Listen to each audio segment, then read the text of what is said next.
नमस्कार दोस्तों, online learning channel में आप सभी का स्वागत है। अगर आपने हमारा चैनल अभी तक सब्सक्राइब नहीं करा है तो चैनल सब्सक्राइब कर लें और बेल आइकन प्रेस कर लें ताकि आने वाले वीडियो के नोटिफिकेशन आपको जल्द से जल्द मिल सकें। 90 शब्द प्रति मिनट की गति से संपादकीय शुरू होगा 3 सेकंड बाद। स्टार्ट। हाल ही में दिल्ली के हरिनगर इलाके से एक खबर आई। 8 साल के बच्चे को सौतेली मां के अत्याचार से दिल्ली महिला आयोग ने बचाया। इस बच्चे को सौतेली मां रोज बहुत मारती थी। उसकी चीखें गूंजती रहती थी।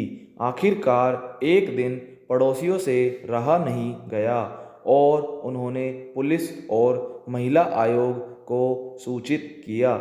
महिला आयोग की टीम जब वहां पहुंची तब भी बच्चे के रोने चीखने की आवाज़ें आ रही थी। जब इस बच्चे को बाहर लाया गया तब उसके हाथ पाँव नीले पड़े हुए थे। शरीर में जगह जगह घाव थे। पहले बच्चा डर के मारे कुछ नहीं बोल रहा था, लेकिन जब उसकी काउंसलिंग की गई तब उसने सारी बातें बताई। भला हो उन पड़ोसियों का जो बच्चे के दुख से इतने दुखी हुए, वरना लोग अनसुना करके ही निकल जाते हैं। दिल्ली महिला आयोग की अध्यक्ष स्वाति मालीवाल ने कहा भी कि यह उनके कार्य क्षेत्र में नहीं आता है, लेकिन एक बच्चे को हर हाल में बचाना उनका फर्ज था। बरसों पहले बनी फिल्म अमर प्रेम तो हम में से बहुत से लोगों ने देखी होगी, जहां सौतेली मां के अत्याचारों से तंग आकर बच्चा फिल्म की नायिका के पास आता है। वही उसका ख्याल रखती है, बीमार पड़ने पर इलाज कराती है, जबकि उसके माता पिता यही नहीं चाहते कि बच्चा एक नाचने गाने वाली के संपर्क में रहे। जब यह बच्चा बड़ा होकर अपने पाँवों पर खड़ा हो जाता है तब उस नायिका को ढूंढता है, उसे माँ कहकर पुकारता है और अपने साथ ले जाता है।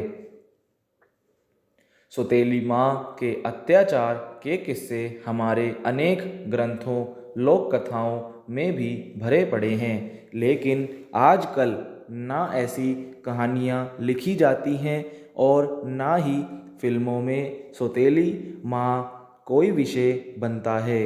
विमर्शों की धक्कम पेल में सौतेली माँ पर कहानी लिखते ही रचनाकार को औरतों के विरुद्ध लिखने वाला घोषित कर दिया जाएगा।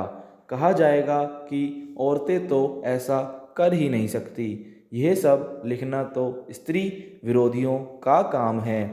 विमर्श जिस तरह का पाटा फेरते हैं उसमें बहुत बार अपराधी को भी देवता की श्रेणी मिल जाती है, वरना क्या संसार से सौतेली माएँ खत्म हो गई हैं या उनके अत्याचार।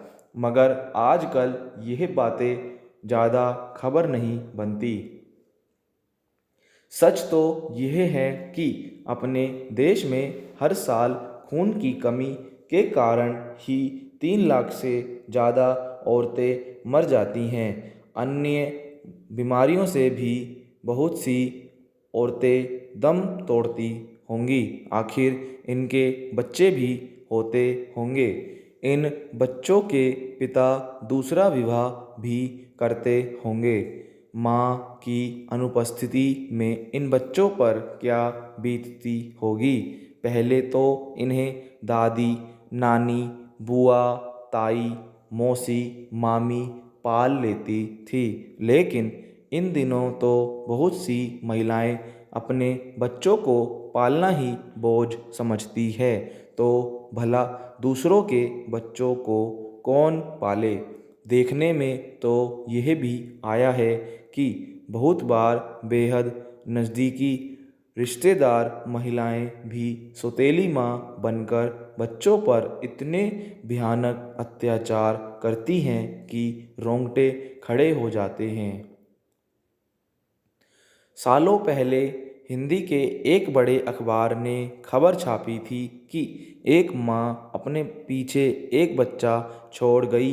बच्चे के पिता ने बच्चे की सगी मौसी से विवाह कर लिया।